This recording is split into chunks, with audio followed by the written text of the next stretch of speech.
se ela é mais suscetível a infecções. Infecções essa que pode estar naquele ambiente que a gente mostrou, todo fechado, pouco a gente utilizava janelas abertas para ventilar, e hoje a gente passa a ver a importância dessas janelas abertas nessa ventilação. E com janela aberta, a gente está exposta à luz visível, que a maior produção de luz visível é pelo sol, né? Então, nós estamos expostos, a pele nessa pandemia, à luz visível. A gente não está falando aqui dos ultravioletas, que aí a gente estaria falando de pessoas que trabalham outdoor, e também um novo equipamento que começou a fazer parte da vida dos profissionais de saúde, que são as EPIs, né? E por isso tudo mudou, porque o nosso estilo de vida mudou.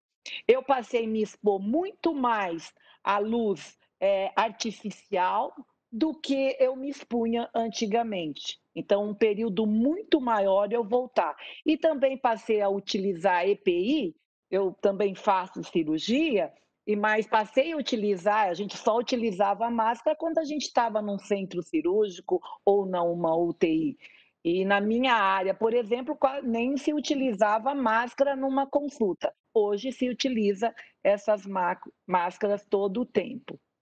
É, esses profissionais da saúde, que eu chamo muita atenção, começaram, em termos de ocupacional, eu estou avaliando todos os trabalhadores indoor, incidência de doença de pele. O que eu atendi de vários profissionais com doença de pele nesse período é preocupante até. Eles começaram a ter isso porque eles começaram a usar esses equipamentos que a gente usava, não é só uma máscara, a gente passou a usar esses equipamentos, além de face shield, de luva, de máscara, é uma máscara diferente que essa N95, ela aperta mesmo e não pode deixar sair o ar, porque o ar embaça o óculos, que também é um protetor, passaram a utilizar diariamente. E com isso começou a ter fissuras na pele, começou a se ter escoriação devido a essa fricção que essa máscara coloca, se lava muito mais a mão do que se lavava, e isso, a hiperidratação da mão, o deixar a mão tomar, é como tomar muito banho, não faz bem, o francês está certo, tomar banhos exagerados não faz bem, e começou a se lavar a mão, usar álcool gel, usar álcool e muito sabão na mão, e começou também a ter lesões tipo vermelhidão, coceira não só restrita aos locais que a gente se expõe ao álcool, se expõe ao sabão, mas em outros locais, porque a gente tem um sistema imunológico. E esse sistema imunológico, ele tem uma certa memória e uma certa sensibilidade. E o que a gente começou a fazer em relação a isso? A gente começou a fazer orientações preventivas. Então, na hora que vai utilizar uma máscara, principalmente a N95, não é adequado colocar aquelas faixinhas de silicone. Essas faixinhas de silicone, elas criam uma interface entre a pele e a máscara e deixa entrar o ar ali. Então, de nada vai adiantar a máscara. Quanto às luvas, tem pessoas que são alérgicas à borracha.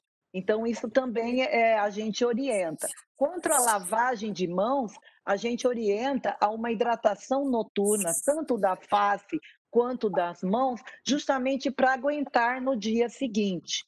E antes de usar a máscara, passar uma camada bem fininha de vaselina no local, ajuda a evitar a vermelhidão, a fricção que ocorre no local, mas ao mesmo tempo pode acarretar informações de lesões acneicas, formar espinha no local, por exemplo. E quanto aos outros trabalhadores indoors? A gente discutiu aqui as EPIs dos trabalhadores indoors, dos profissionais da saúde. O que a gente tem feito hoje é a prevenção. Não, eu não sei se vocês viram a revista Time agora recente, tem a face de vários médicos, como se tivesse ralado na calçada, de tanto que a gente usa essas máscaras. E machuca mesmo. Ontem mesmo eu estava um pouco machucada, sem querer se machuca.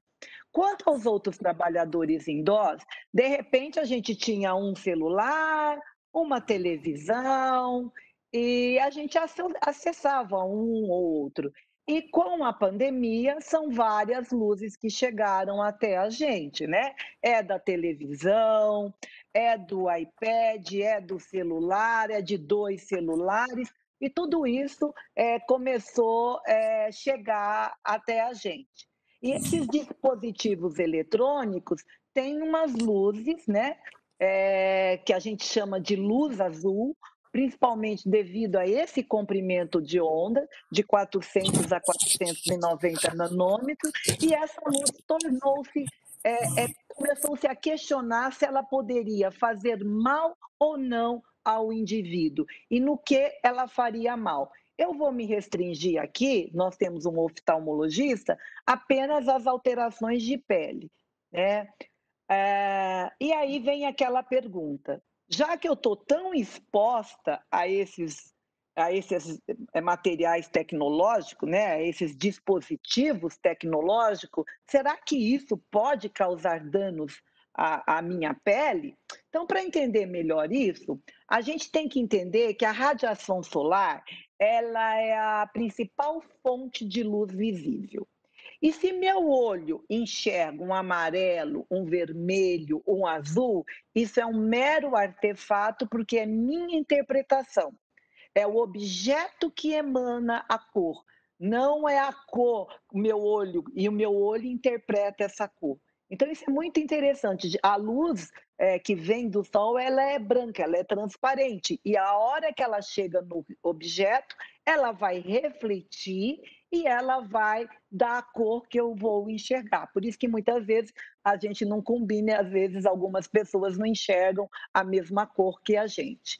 Essa luz visível, então a gente já sabe agora que o maior percentual dela é do sol, ela também pode ter artificial, que era isso que a gente estava falando dos trabalhadores indoor. E são por meio de lâmpadas, de lasers, de terapia fotodinâmica, de luz intensa pulsada, de computadores, de TV, de telefones celulares. Laser é um aparelho que a gente utiliza em medicina, ele tem um certo comprimento de onda e ele sempre vai combinar com algum pigmento, e é aí que ele provoca a reação química. A terapia fotodinâmica, mais ou menos, é o mesmo raciocínio, e a luz intensa pulsada também. Tem o infravermelho, então, além da a luz visível, tem o infravermelho. Poucos estudos no infravermelho também. A luz que é também invisível, tanto o infravermelho quanto a radiação ultravioleta, que apresenta comprimentos de ondas menores, essas sim têm muito estudo, essas estão relacionadas ao Sol e essas são responsáveis pelo fotoenvelhecimento e pelo o câncer de pele. Essas são muito importantes, há muito na literatura. Ok, eu estou num ambiente que não é adequado agora na pandemia eu ficar com janela fechada, eu abro a janela, é óbvio que eu vou ter uma luz visível do sol nesse local, além da minha luz artificial. Eu quis explicar isso para vocês poderem entender todo esse processo. Aqui eu dei um exemplo da luz, que é do sol, que ela é neutra, né? E ela chegando no objeto, aqui é um prisma que a gente colocou, ela vai emitir a cor de acordo com o objeto. E o que o nosso olho vê, cada uma dessas cores que o objeto reflete, que o nosso olho interpreta, tem um comprimento de onda. E hoje os estudos estão principalmente relacionados a essas duas luzes, violeta e azul. Observe que o comprimento de ondas dessas luzes são menores em relação ao vermelho, que chega até quase acima de 700, no 950. Acima disso é o infravermelho.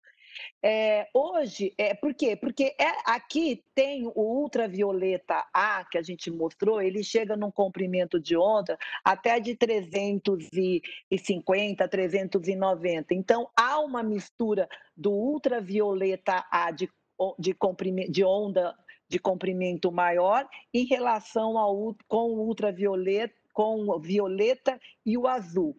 Então, às vezes, os estudos ficam meio com viés, principalmente devido a isso. Isso eu chamo a atenção. Aqui eu coloquei melhor para vocês. Hoje os estudos estão muito comparativos. Eu vou comparar a luz azul, porque ela é a luz que tem menor comprimento de onda entre as luzes visíveis. E vou comparar com a luz vermelha, que é outra que tem um comprimento de onda maior.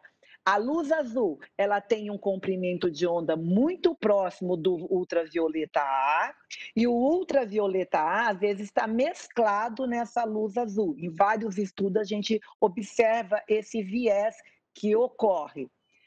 O que é importante dessa luz azul? A gente também utiliza ela para tratamento, para terapêutica anti-inflamatória. Muita gente utiliza essa luz azul para tratar úlceras. Então, o pessoal usa banho de luz azul para tratar a úlcera. Para uma doença chamada psoríase, se utiliza esse tratamento. Para dermatite atópica, se utiliza porque melhora a imunidade celular da pele, ela diminui com essa luz. Isso é interessante porque essa dermatite atópica, ela por uma resposta mais hiperimune que o indivíduo tem, meio autoimune talvez. E a rosácea, que também se utiliza para a luz azul para melhorar a inflamação que tem a rosácea. E a luz vermelha? A luz vermelha também é utilizada para rejuvenescimento. Hoje tem até máscaras. Vocês podem ver aqui essa máscara, as pessoas colocam essas máscaras para rejuvenescimento da pele. E rejuvenesce? Vocês podem perguntar para mim. Os trabalhos são trabalhos de produtos cosmiátricos, né? São trabalhos que não têm uma metodologia científica tão rigorosa e é bem subjetivo a avaliação e tem um melhora, mas não é um estudo comprovado com ciência mesmo, né? Na queda de cabelo, né, existe certa queda de cabelo que tem trabalhos já mostrando também o uso da luz vermelha em acne e até mesmo em lesões pré-malignas. Só que isso aqui é uma coisa, principalmente lesões pré-malignas, é uma coisa muito nova, é mais pelo o poder antiproliferativo do que qualquer outro poder. Desculpa. E o que dá licença, só um pouquinho. E o que pode ter em relação à luz visível e pigmentação cutânea, que talvez é aí aonde a gente tem o maior respaldo da literatura. Isso já desde 2005 é que se vem estudando, mas não são todos indivíduos. Indivíduos de pele muito clara, quando se expõe à luz azul, a luz visível da luz azul, e aí que está o erro dos trabalhos, eles colocam luz visível, eles não conseguem separar só a luz visível do sol e a luz visível dos dispositivos eletrônicos. E eles precisam ter uma pele mais pigmentada. A gente denomina pele tipo 3, 4, 5 e 6 de Fitzpatrick. Eu sou uma pele tipo 2 para 3, seria mais ou menos um pouco mais pigmentada do que eu sou, de 3, de 4 para cima. Pessoas de pele menos pigmentada, ninguém observou essa hiperpigmentação que a gente chama de melasma, que as mulheres têm. Isso pode estar relacionado à gravidez, a hormônios, ou até mesmo idiopática, quando a gente em medicina não sabe, a gente fala idiopático, porque também tem homens que têm o melasma. Ou uma hiperpigmentação pós-inflamatória, que está relacionada a um processo traumático ou até mesmo uma cirurgia. Na cicatrização, você deixa uma cicatriz mais pigmentada. E o quanto a luz de dispositivos, de telefones, de computadores ou até mesmo luz da casa são importantes em promover isso, essa pigmentação, só se observou nos indivíduos com tendência a melasma. Os indivíduos de pele mais clara não se observou isso. E ficou meio dúbio se tinha aquele ultravioleta A, os autores não conseguiram, alguns assumem que não conseguiram separar o ultravioleta A de comprimento de onda longo, e também se tinha, o quanto tinha só da luz do dispositivo. E por que, vem a minha pergunta, e por que pessoas de pele mais claras não pigmentaram? Será que é por uma insuficiência da melanina? Os autores falam que a luz agiria diretamente na produção da melanina, nem tanto no melanócito. E o que mais a gente viu em relação a essa a luz azul e o envelhecimento? Então, a gente viu que parece que tem uma relação. Se é só do dispositivo eletrônico ou do sol, a gente não sabe ainda, mas parece que tem uma relação com a pigmentação cutânea. Ela dá um eritema, né, com a pigmentação cutânea, e depois pigmenta. Com o envelhecimento, ela seria importante? No que tem os estudos? É muito difícil você estudar indivíduos, os seres humanos. Você tem que biopsiar, e é uma área não muito estética para você biopsiar. Então, em cultura de células, o que se viu? Que a luz azul promovia a liberação de radicais livres. Radicais livres é muito importante no processo do envelhecimento, né, que está ligado com o nosso processo. E a luz ultravioleta, aquela da comprimento de onda menor e com alta energia, ela sim é responsável pela produção de muitos radicais livres. E ela é responsável pelo envelhecimento. Isso já está bem documentado. E a luz vermelha, em cultura de células, não tiveram efeito nenhum. Em animais, eles observaram que a área da pele que estava irritada, por exemplo, tinha uma recuperação mais lenta quando você expunha esse indivíduo à luz azul e uma recuperação mais rápida com a luz vermelha. Aqui tem um monte de viés, se você for parar para pensar. Como é que ele separou essa luz azul? No trabalho ele não coloca. Como que você só falou que tinha luz azul ali? Da onde que é essa luz azul? É de dispositivo ou ela é originada do sol? E também não observou outras alterações. O que eu posso concluir? Vocês fizeram fazer uma revisão de literatura ampla.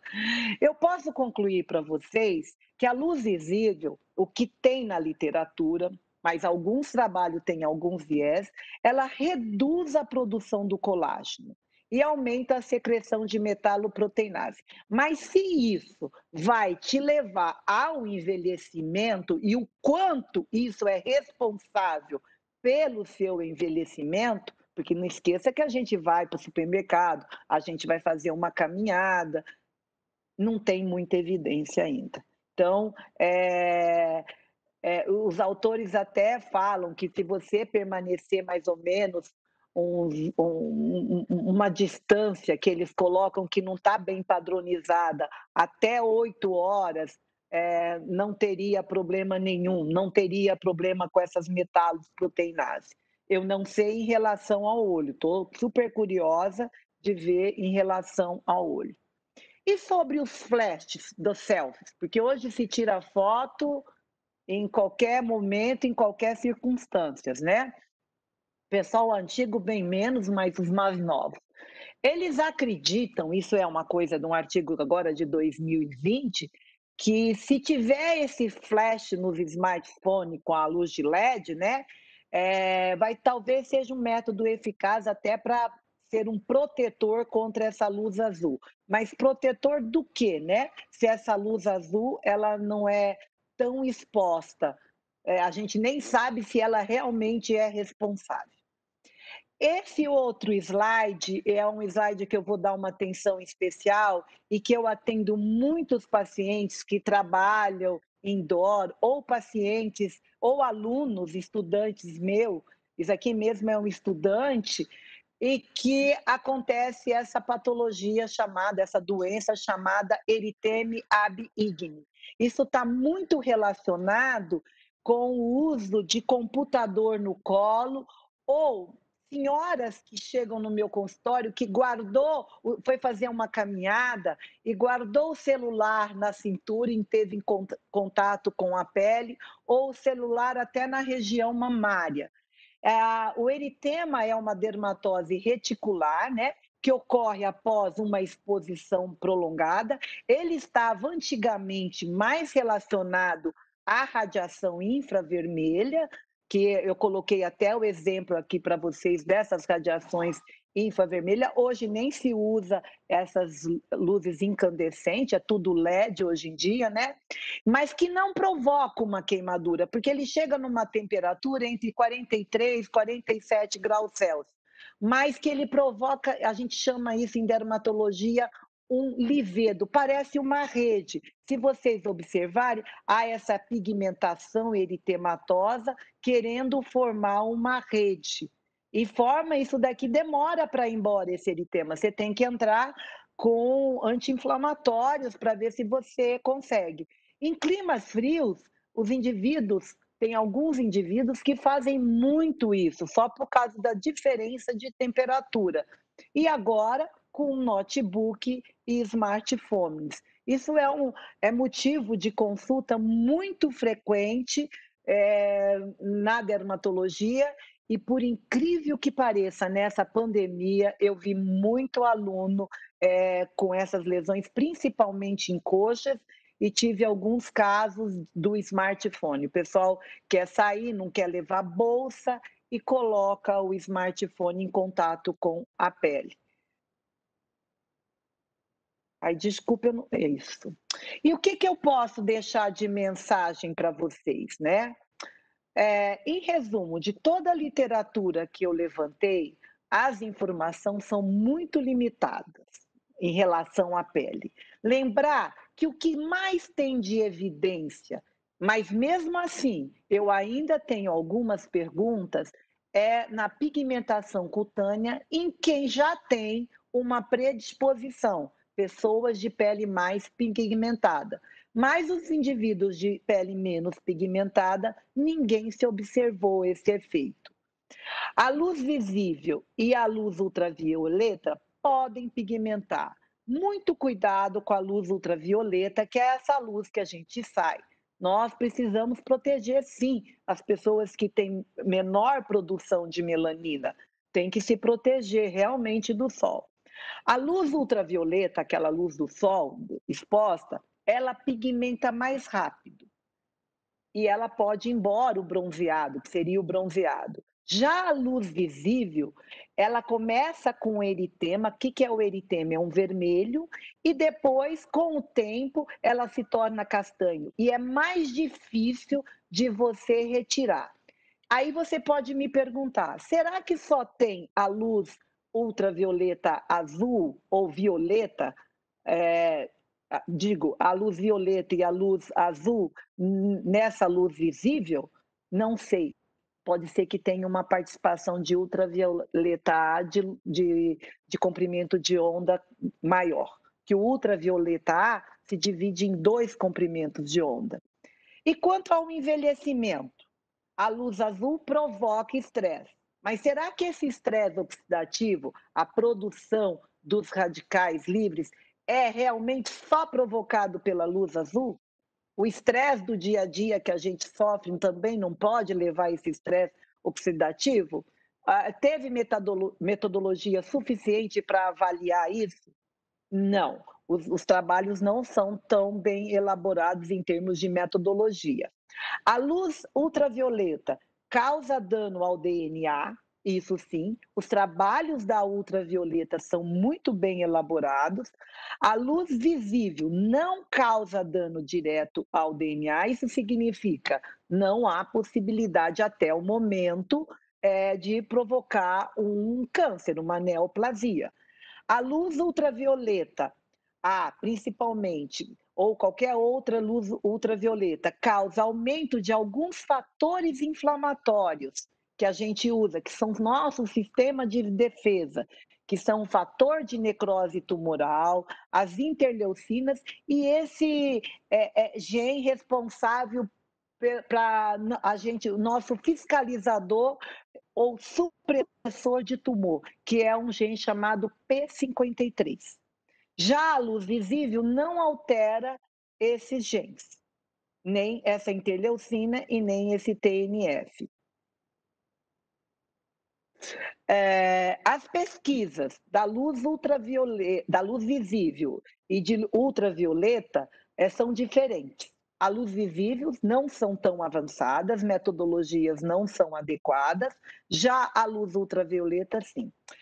Envolve muito a indústria nesse aclame pela luz visível, porque o que se tem nos estudos, eu vou falar aqui para as pessoas que têm uma pele mais pigmentada ou que têm uma tendência a ter uma hipercromia, né, uma mancha, é que o protetor solar melhor para proteger a luz visível, que é a mais estudada entre a luz visível, são a luz proveniente do sol, é o dióxido de titânio e o óxido de zinco. É aquele protetor que quando a gente passa fica branco, a gente detesta passar ele. E observou que usando esses dois protetores, mais um corante, que é o óxido de ferro, você conseguia uma proteção melhor para a sua pele, em termos das manchas. Isso foi observado em vivo, em pessoas, mas esses indivíduos andam pela rua, né? Então, o autor do trabalho não me falou que esses indivíduos foram ficados dentro de casa por tanto tempo, que não foram expostos à luz e ficaram com protetor solar e o outro indivíduo não ficou. Não foi bem delimitado esse estudo, né? Os estudos mais antigos nunca abordaram a luz visível. Sempre a ultravioleta, porque essa é responsável pelo câncer de pele. E a luz, ela é onipresente, né? Se é de noite, ela é artificial. Se é de dia, a gente tem a luz do sol, mais luz artificial. E tem muitas pequenas quantidades de aquilo que eu falei para vocês, de ultravioleta A, em torno de 0,5%, que pode funcionar de modo sinérgico com a luz visível na produção desses efeitos. E o tipo de dano que a luz visível causa na pele é muito variado. Não está uma coisa muito bem concreta na literatura. E eu gostaria de finalizar, eu acho que é o final, né? Falando para vocês, é uma bem particular minha, porque eu vivencio tanto a parte de trabalho presencial médico, quanto a parte online, e quanto também como professora. O que, que eu posso falar dessa pandemia, né? Eu nunca tinha parado para pensar que eu tinha que limpar o filtro do ar-condicionado, mas eu não tinha que parar para pensar que a exaustão do ar, mesmo eu tendo o ar-condicionado, era uma condição importante. E a maioria de consultórios médicos, de vários locais, não tem essa exaustão de ar. E os infectologistas estão alertando que, como a gente voltou ao atendimento, isso pode ser que aumente a transmissibilidade do Covid. Então, e o que fez essa pandemia, né? Como ser humano, eu fico até emocionada ao ver pessoas sofrendo, porque vi várias, tá? E morrendo, vi mães de alunos morrendo, e tive que compartilhar essa dor. Como professora e como pesquisadora, eu tenho que dizer que eu estou fascinada por essa doença, porque hoje a gente consegue ver alguns sinais dessa doença na pele.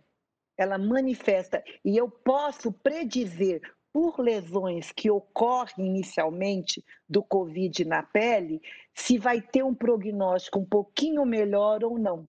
Já estamos fazendo essa relação. Quando surge essa lesão, vai ser um prognóstico um pouco melhor. Quando surge essa lesão, é um prognóstico mais reservado. E aí, refletindo sobre isso, sou grato por sobreviver e por ter essa chance, pela segunda vez na minha vida, porque eu sobrevivi à AIDS. Eu me lembro que eu estava iniciando a residência médica, terminando o meu internato, né, eu vi a AIDS pela primeira vez na minha vida, e eu me lembro que eu estudava no Rio de Janeiro, eu fiz a Universidade do Estado do Rio de Janeiro, na minha residência, e eu lembro que eu ia na linha de frente, toda jovem, destemida, é impressionante. E hoje estou aí junto com os meus alunos também nessa batalha. E eu não acredito que as doenças são enviadas por Deus para punir as pessoas, mas são um experimento natural e que a gente deve aprender. E nós, humanos interferimos muito. Meu muito obrigada. Eu acho que nós temos espaço para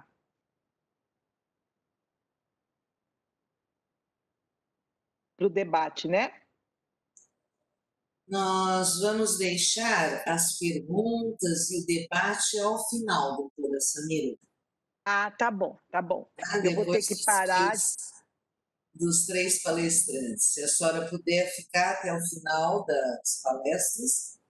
Posso sim, posso sim. Agradecemos. Eu espero ter passado um pouco para vocês o que tem na literatura, que era isso que eu acho que eu tinha, era a minha vontade de passar para vocês.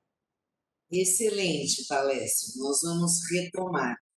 Eu gostaria, nesse momento, então, de passar a palavra para o doutor Alfredo Rovinski, que é o nosso cirurgião ortopedista, graduado pela Escola Paulista de Medicina, é diretor da Sociedade Brasileira de Ortopedia e Traumatologia, presidente da Associação de Clínicas Ortopédicas do Estado de São Paulo, fundador da Sociedade Brasileira de Cirurgia de Ombro e Cotovelo e um grande estudioso de problemas de envelhecimento e da coluna vertebral, que vai enriquecer muito a nossa tarde.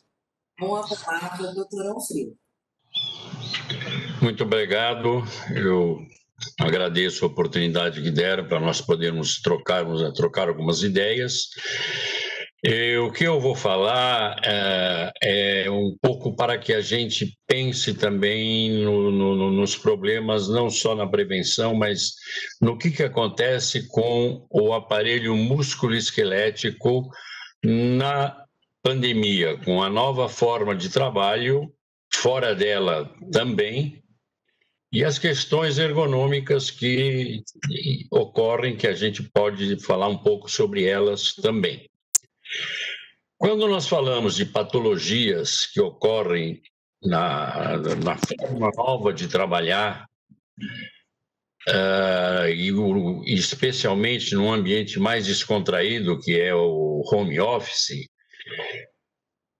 seja por questões posturais ou por questões de esforço, nós temos que reforçar que algumas palavras têm que ser abolidas da nossa cultura médica popular, digamos assim. Tendinite, bursite, mau jeito, são coisas que não existem.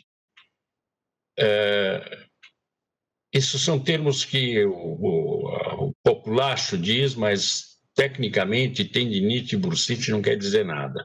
A mesma coisa a questão da lesão por esforço repetitivo.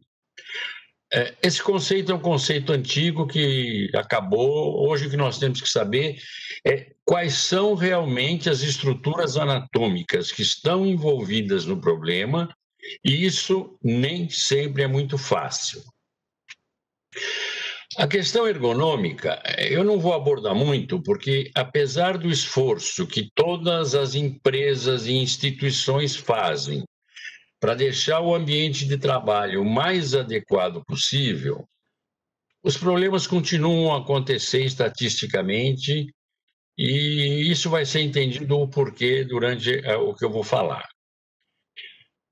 E para falarmos em prevenção de doenças do sistema músculo-esquelético durante o trabalho, seja ele na instituição ou em casa, nós temos que também colocar junto aqui alguns conceitos de biologia que, tanto na pandemia quanto fora dela, acontecem inevitavelmente por força da passagem do tempo. E que com isto se altera a estrutura anatômica e a estrutura postural. O termo correto para essa alteração é senescência tecidual. Explicando melhor. Uma criança pequena, ela pula, vira, levanta, se joga e não acontece nada. Aos 30 anos, mais ou menos, quando é que começa imagino que seja nessa idade que se entra na magistratura, começa a ficar mais difícil esse movimento, o movimento extremo é mais difícil de fazer. Por quê? Porque tendão, músculo e ligamento, que são os principais elementos do movimento, que se inserem nos ossos, eles são constituídos por água, fibras colágenas e tecido muscular. E tem um formato celular na infância que vai se modificando com a passagem do tempo, e quando a pessoa vai ficando mais adulta, essa quantidade de água, a quantidade de fibras colágenas vai diminuindo muito. E quando a pessoa vai ficando mais velha, muito mais ainda. E pode-se dizer o seguinte: mas tem jeito de resolver isso? Tem, vamos fazer ginástica, vamos se alimentar, vamos com ginástica melhorar essa situação. Temos que compreender uma outra coisa também que ocorre quando se faz ginástica. Quando se faz exercício, mesmo que seja muito bem orientado, ocorrem uns microtraumas devido ao próprio exercício. São movimentos que se faz na academia ou com o personal trainer, que não se faz em casa, e esses movimentos acabam provocando alguns microtraumas que vão lesar as inserções dos tendões, lesar as inserções ligamentares, e com isto vai haver uma alteração tecidual nessa inserção. Com o tempo vai haver uma calcificação nesse local, e por isso a pessoa vai ficando com mais dificuldade para mover, porque vai enrijecendo tudo. Eu vou pedir para o Anderson mostrar o primeiro slide que eu pedi para ele, porque ele é mais prático que eu. Tem essa senhorinha de azul. Ela está andando assim por quê? Não é porque ela quer. Ela está andando desse jeito, que podemos considerar arrastado, porque as estruturas musculoesqueléticas e ligamentares dela já não têm a flexibilidade necessária para um andar normal. Ela não anda assim porque ela quer, ela anda assim porque ela se vê obrigada a andar assim. Ou seja, a gente tem que desconfiar que a mãe natureza tem um pouco de madrasta também aí na sua atividade, na sua atitude. Anderson, por favor, o segundo slide, que nós vamos falar agora sobre o que acontece mais, que é sobre a coluna vertebral. Nessa figura, a gente pode ver que todas as cadeias musculares acabam se ligando na coluna lombar, ou seja, todos os movimentos têm uma repercussão na coluna lombar, que é o ponto de apoio da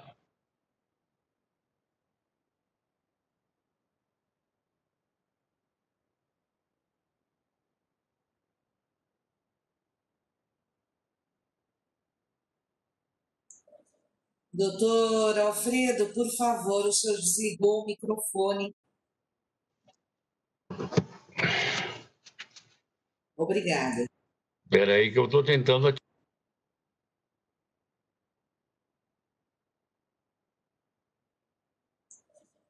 Permanece desligado.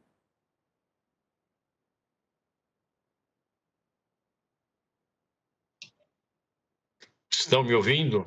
Agora sim. Tá bom. Então eu não sei em que pedaço que eu parei da minha conversa. Na coluna um sistema muscular que se concentra sim. na coluna.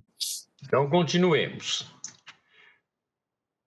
Quando se trabalha junto ao computador, nós normalmente trabalhamos na posição sentada. Com isto, o que ocorre? Ocorre uma... pode suspender o slide, Anderson, por favor.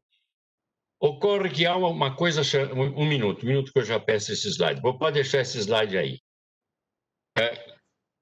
Quando a gente trabalha sentado numa cadeira, ocorre um aumento na tensão axial sobre a coluna, porque o peso do tronco, da cabeça, dos braços, vai acabar se apoiando mais na região lombar. E, trabalhando-se sentado junto ao computador, nós temos que discutir alguns conceitos. Se o Anderson puder passar as cadeiras, eu agradeceria. Os próximos slides.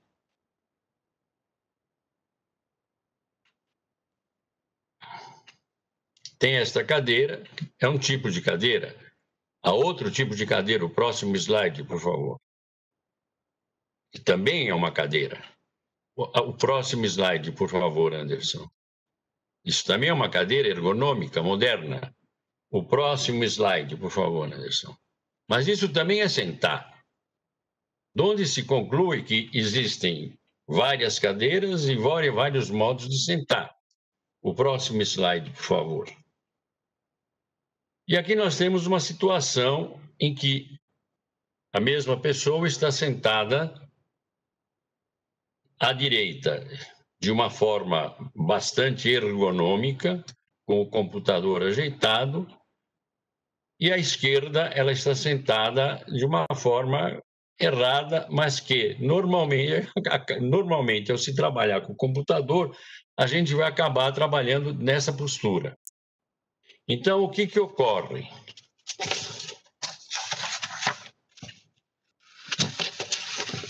Na coluna, a pressão sempre vai ser em cima das últimas vértebras lombares, que se chamam a quarta, a quinta lombar e a primeira vértebra sacra.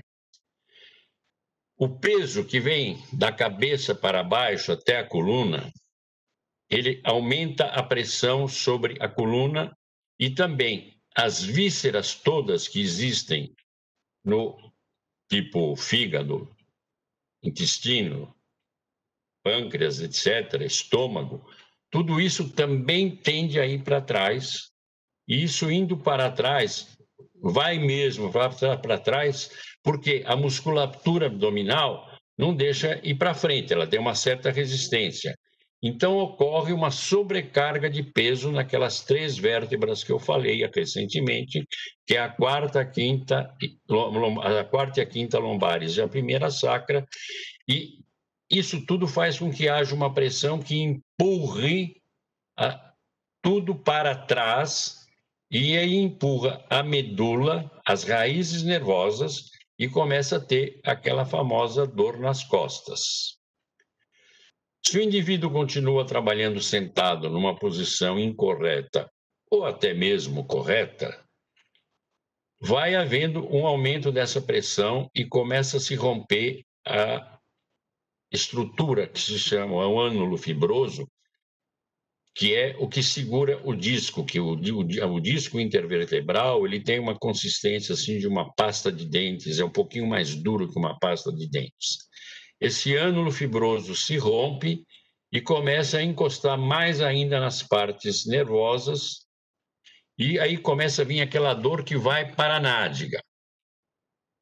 Aí nós temos já alguma coisa que tem que ser mais vista. Se continuamos a aumentar isso daí, a continuar a trabalhar desta maneira, nós vamos ter a ruptura do disco. Esse disco vai encostar nas raízes nervosas, nos nervos propriamente ditos, quer dizer, não nas raízes nervosas logo junto à medula, nas raízes nervosas que saem das vértebras, e aí começa a ter aquela famosa dor ciática. O que se pode fazer?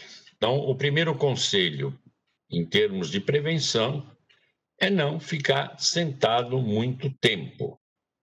Teoricamente, a cada 30, 40 minutos, levantar, se espreguiçar, rebolar, vai tomar um copo d'água, volta, se mexe um pouco e ajeita. Mas também eu sei que isso é difícil, porque muitas vezes tem um trabalho por terminar e a pessoa continua sentada por mais tempo e a coisa continua piorando. E piora também por quê? Porque entre as vértebras existem umas articulações chamadas interapofisárias, que isso é bobagem ficar mostrando o que é, mas duas vértebras se articulam através dessas articulações interapofisárias. E esse excesso de tensão, esse excesso de pressão sobre a coluna vertebral faz com que surja uma artrite entre essas vértebras interapofisárias, que é a vértebra de cima com a vértebra de baixo, são articuladas por esses segmentos anatômicos chamados articulações interapofisárias, e aí surge uma artrite também, que é o que vai formar dali a pouco o famoso bico de papagaio, e aí uma dor que já é mecânica por compressão nervosa e inflamatória por causa da artrite. Mas nem tudo é má notícia, tem boas notícias. Isso tudo, quando acudido numa fase mais inicial, mais precoce, isso sempre tem bom resultado, seja com fisioterapia, seja com RPG, com medicação e com essas coisas que nós comentamos agora. Comentando a figura da esquerda, outro problema que pode acontecer agora, não na coluna lombar, mas na coluna torácica, que é onde se vê essa curvatura maior da pessoa sentada mais à frente da cadeira, isso é uma cifose. Essa cifose, quanto mais o indivíduo fica nessa posição, mais ela tende a se estruturar, causando dor, porque ela pressiona mais a parte da frente da vértebra e os ligamentos anteriores. Então, acaba também tendo uma dor agora, não tanto na região lombar, mas também na região dorsal. Continuando nas boas notícias, estatisticamente, na população toda, em geral, brancos, negros, índios, amarelos, seja o que for, já é sabido que 95% da população, em algum momento da vida, vai ter algum problema da coluna. Só que, desses 95%, estatisticamente, só 4% irão para a cirurgia. E melhor ainda hoje, que os processos cirúrgicos, eles estão muito mais avançados, muito menos invasivos, e a coisa, mesmo que vá para a cirurgia, é melhor. Só que nós não queremos que ninguém vá para a cirurgia. Então, a solução é essa, é não ficar sentado o tempo todo, é procurar sentar desta forma mais ergonômica, que é a imagem da direita, mas que também nós sabemos que é melhor para fazer do que ficar se lembrando do médico que pediu para sentar direitinho. Já bastam as contas que chegam todos os dias e deve ter mais coisa interessante para se pensar durante o dia todo.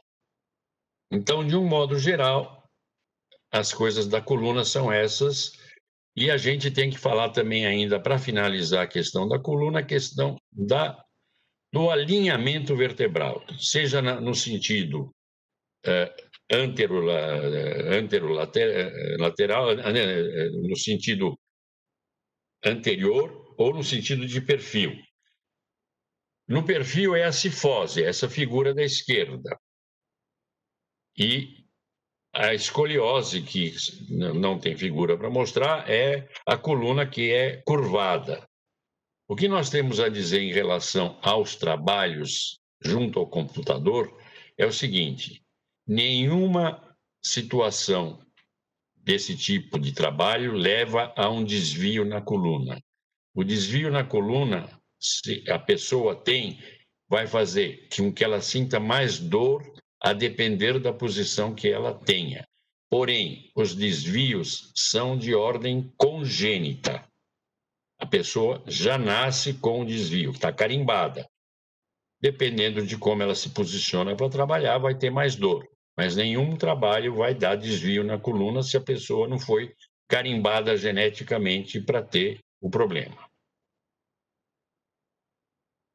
Da coluna, basicamente, é isto. Vamos agora para o joelho. Por favor, Anderson, outro slide.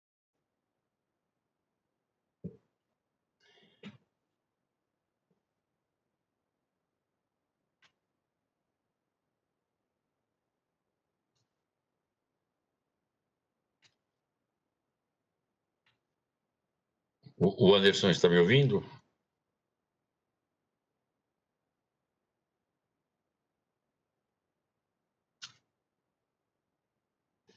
Bom, vou continuar. Trabalhando sentado...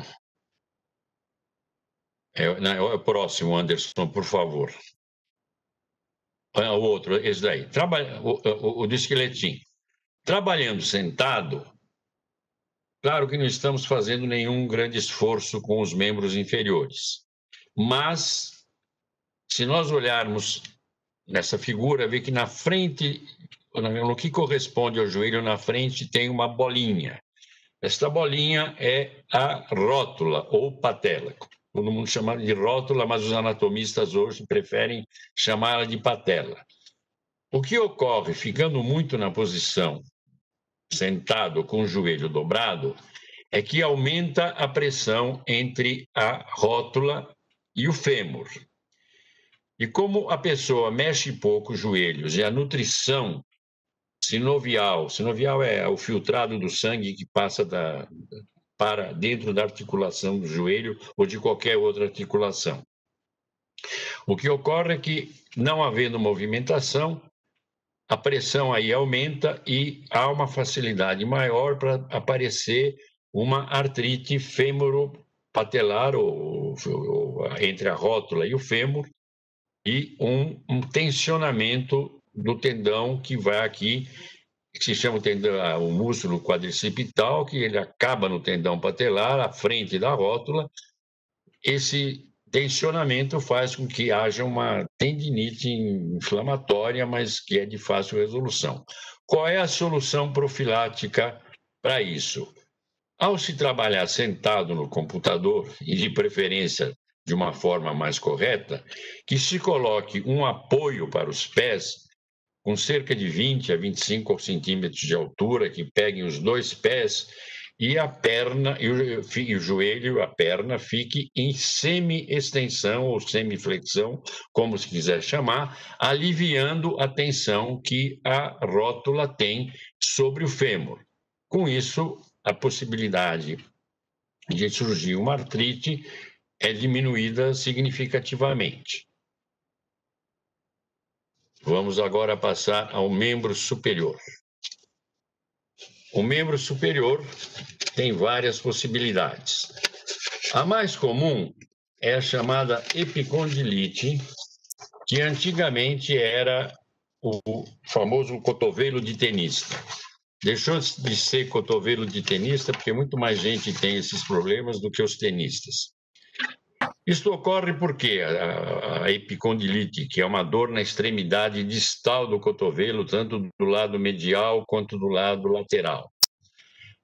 Porque há uma modificação com a passagem do tempo na estrutura, na massa muscular, e aí passa um nervo, e esse nervo ele tem, vamos dizer assim, um canal por onde ele tem que passar, e com a alteração da massa muscular, seja pela feitura de exercícios, seja pela idade, ou seja, por movimentos contínuos de forma exagerada ao mexer no computador, esses nervos podem se irritar e acabar provocando essa dor que se chama de epicondilite. Isso daí é muito fácil de ser resolvido. Repouso, calor à noite melhora, e também a feitura de alguns exercícios que são esticar o membro superior e fletir várias vezes a mão para cima, fletir para baixo. Repete-se isso várias vezes, fácil alongamento da musculatura flexora do antebraço e melhora bem essa questão da epicondilite. Outro problema no membro superior, que todos eles melhoram com uma tipóia, por isso que está aí esse slide. A tipóia sempre melhora os problemas causados pelo trabalho no computador. Outro problema é o do ombro. O problema do ombro é um pouco mais sério, porque no ombro, com a passagem do tempo, ocorre uma diminuição da circulação em volta de um conjunto de tendões que existem no ombro, que se chama manguito rotador. São vários tendões e são eles que permitem que o ombro seja a articulação mais móvel de todo o organismo. Vai para frente, para trás, para o lado, para cima. Mas, com o passar do tempo, a diminuição nesse conjunto da circulação, nesse conjunto de tendões, vai ocorrendo e um uso, vamos dizer, não muito correto, ou um uso exagerado, ou ficar carregando o computador o tempo todo, ou dormir em certas posições, faz com que haja, por esta falta de circulação, um esgarçamento desses tendões que causam dor. Então, é muito comum a pessoa ter dor quando ergue o braço, ou quando vai abotoar o sutiã, escovar os dentes, ou à noite quando dorme. Todos esses sintomas são sintomas da lesão do manguito rotador, e para isso também, profilaticamente, tem exercício. Depois de trabalhar algum tempo no computador, também em torno de meia hora, 40 minutos, deve-se abrir o braço, afastar o braço do tronco, tanto para frente, como para o lado, como para trás, e depois de fazer esses movimentos algumas vezes, elevar o braço, porque ergonomicamente é melhor fazer o exercício desta maneira. Primeiro, movimentar bastante embaixo e depois elevar o braço para que haja o alongamento de todos os tendões. Outra patologia que surge associada ao uso do computador de forma excessiva é a síndrome do canal do carpo.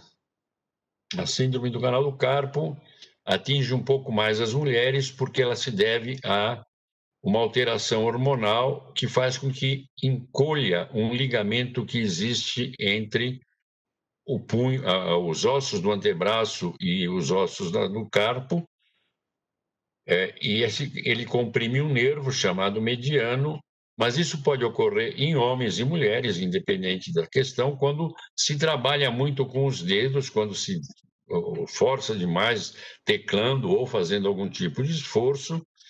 E para isso também o exercício de estender a mão, fletir a mão para cima e para baixo também ajuda, e a coisa não é tão complicada assim, ainda que algumas vezes a solução, principalmente para o sexo feminino, acaba em cirurgia. Basicamente, o que eu tinha que falar era isso daqui, e faltaria dizer o seguinte, que além dessas atitudes preventivas, que todas elas, no fundo, são exercícios e algumas situações posturais que devem ser observadas, existe o componente do envelhecimento, que ele, apesar de toda a profilaxia, acaba intervindo, quer a gente queira, quer a gente não queira, e também há uma questão que está relacionada a uma boa nutrição. Isso eu acho que é um assunto para uma nutróloga, mas, de qualquer forma, nós temos hábitos alimentares arraigados e eu acho que mudar os hábitos alimentares, especialmente num país que adora churrasco, cerveja e feijoadas, não é tão simples assim. Mas uma boa alimentação também melhora essas questões todas de que nós comentamos agora recentemente. Eu agradeço a oportunidade, muito obrigado, era o que eu tinha a dizer. Agradecemos muito, doutor Alfredo, se o senhor puder ficar até o final. Muitos elogios aqui na nossa sala de bate-papo. E já vou passar para a doutora Lorena, que vai fazer a apresentação do doutor Emerson. Muito obrigada, doutora Maria José. Boa tarde a todos. Seja bem-vindo, doutor Emerson Fernandes de Souza e Castro, que é doutor em Ciências Médicas pela Faculdade de Medicina da USP, cirurgião oftalmologista também pela Faculdade de Medicina da USP, preceptor da residência médica de oftalmologia da USP desde 2000, médico da equipe de pronto-socorro de oftalmologia do Hospital Sírio-Libanês, coordena o pronto-socorro de oftalmologia do Hospital das Clínicas da USP, coordenou de 2003 a 2007, foi membro da banca examinadora para ingresso no primeiro ano de residência médica do HC da Faculdade de Medicina da USP, nos anos de 2001 e 2004. É preceptor do Serviço de Oftalmologia no Hospital do Servidor Público Estadual desde 2009, foi médico do Serviço de Oftalmologia e Retina no Hospital do Servidor Público Estadual e médico da Fundação Faculdade de Medicina da USP. O Dr. Emerson também faz os programas de prevenção, né, no programa Bem-Estar, salvo engano, no canal da Globo, né, doutor Emerson? Muito obrigada por aceitar nosso convite. Seja bem-vindo. Eu que agradeço. O áudio tá bom? Tá bom. Beleza, gente. Ó, super obrigado. Aprendi bastante. Doutor Alfredo ficou falando aí, eu estava todo torto, eu já me endireitei, né? E, enfim, mas é um aprendizado muito legal e é legal. Sabe que a oportunidade da gente falar, isso é uma pesquisa agora recente sobre outro assunto sobre retinopatia diabética. Então a gente faz pesquisa, a gente estuda, a gente atende paciente, mas a pesquisa do IBOP mostrou que a população conhece muito pouco. Os diabéticos conhecem muito pouco a respeito sobre diabetes. Então, se a informação não chega na ponta, é complicado. Então, acho que informação é muito importante. Não adianta a gente só ficar no laboratório, fazer pesquisa e atendendo, mas acho que se a gente puder informar, acho que é de grande valia. Espero hoje poder contribuir um pouquinho aí. Posso compartilhar o vídeo aqui? Beleza. Deixa eu só achar aqui. Vou colocar aqui. Estão me ouvindo aí? Tudo direitinho? Compartilhou direitinho? Dá para entrar? Beleza. Gente, mais uma vez, agradecer o convite e estou vendo aqui no bate-papo, tem amigos aí, muito legal, né? Então, assim, o que foi pedido para eu falar a respeito de cuidados com os olhos no teletrabalho. É assim, eu vou puxar a sardinha para o meu lado, com todo respeito à doutora Samira e ao doutor Alfredo, o olho é a comunicação com o mundo, né? Então, o paciente chega lá no consultório e fala, Emerson, o olho é 90% da comunicação com o mundo, e o paciente chega lá e fala, olha, eu posso ficar surdo, posso morrer, mas não quero ficar cego, né? Então, nós estamos nos comunicando cada vez mais e utilizando o olho agora de uma maneira intensa e diria quase que insana nesse momento de pandemia. Todo mundo na frente de tela. E é interessante que o nosso assunto, obviamente, casa com o que já foi falado com o doutor Samir e o doutor Alfredo. Na realidade, tudo mais ou menos a mesma coisa, mas e agora a gente vai falar sobre os olhos. Então, o olho, aqui eu fiz uma ilustraçãozinha só porque a gente vai comentar um pouquinho. Então, a córnea é a primeira camada do olho, tem a íris aqui, que é o cobre do olho, tem o cristalino, e a retina, que é a parte interna do olho, e que é a parte mais nobre, e que essa não dá para trocar. Então, córnea faz transplante, cristalino opera catarata, mas retina não dá para trocar. Então, assim, o que depende, então, a saúde do olho no teletrabalho? Depende da saúde do olho propriamente dita, certo? Então, nós vamos falar inicialmente, rapidamente, um pouquinho sobre saúde do olho, e a gente depois vai se atentar um pouquinho mais falando sobre lágrima e refração, que é o exame do grau, e isso pode interferir bastante, especificamente no uso de tela. Então, assim, nervo óptico, né? O que é importante, então, para eu enxergar? Por exemplo, quando eu trabalho no computador, eu preciso estar com o olho bom, certo? E para o meu olho estar bom, o nervo óptico tem que estar legal. O glaucoma é uma doença perigosa, porque ela é comum, né? A segunda causa de cegueira no mundo, ela é assintomática. Você pergunta à pessoa, fala assim, você tem glaucoma? Tem. O que você sente? Nada, né? Ele só dá sintoma quando ele está muito avançado.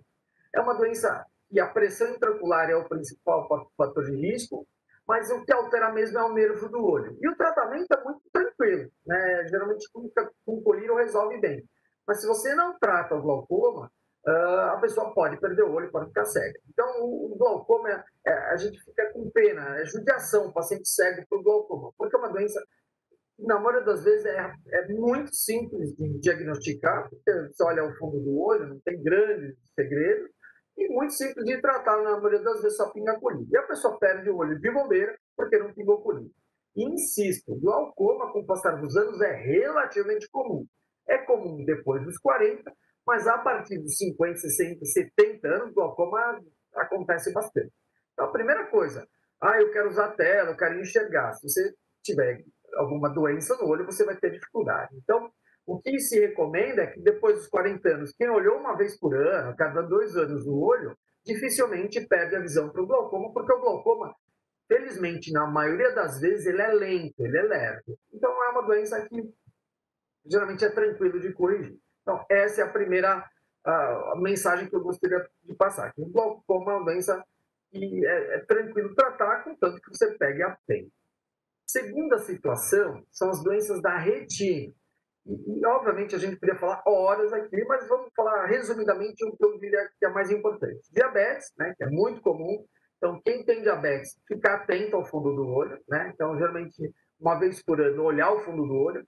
O problema do diabetes no fundo do olho é que você não sente também no início, né? Então, o diabetes pode estar comendo solto e você não percebe. O fundo do olho, o exame do fundo do olho, que é onde a gente vê a retina, é um exame simples, né? No SUS pode fazer, não tem grandes dificuldades.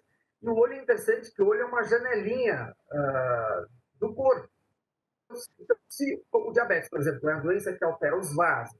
Se o vaso do fundo do olho está legal, o vaso do resto, do rim, do coração, está legal. Então, o fundo do olho ele é importante. Olhar a retina é importante, não só para o olho, mas também para o resto do corpo. Ele é um termômetro do que está acontecendo no resto do corpo. Agora, na época do Covid, né, a gente não parou, o consultório a gente seguiu regra, né? Nós paramos de parar, mas no Sírio eu continuei.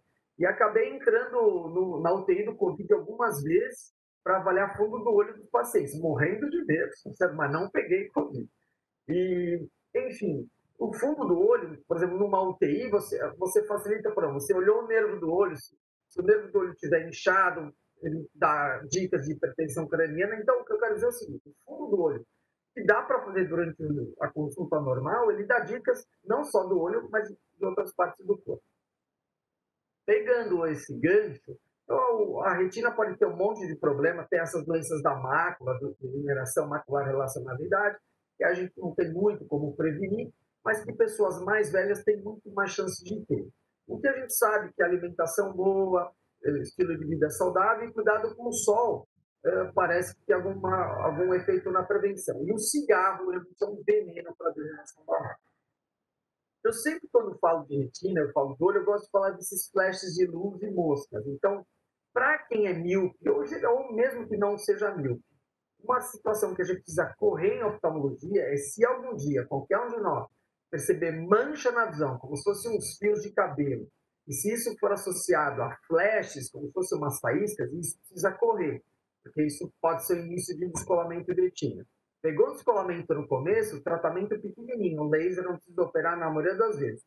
Você descolou a retina, 20% perde a visão mesmo operando com cirurgião bom. A medicina ainda não resolveu muito bem isso. Beleza?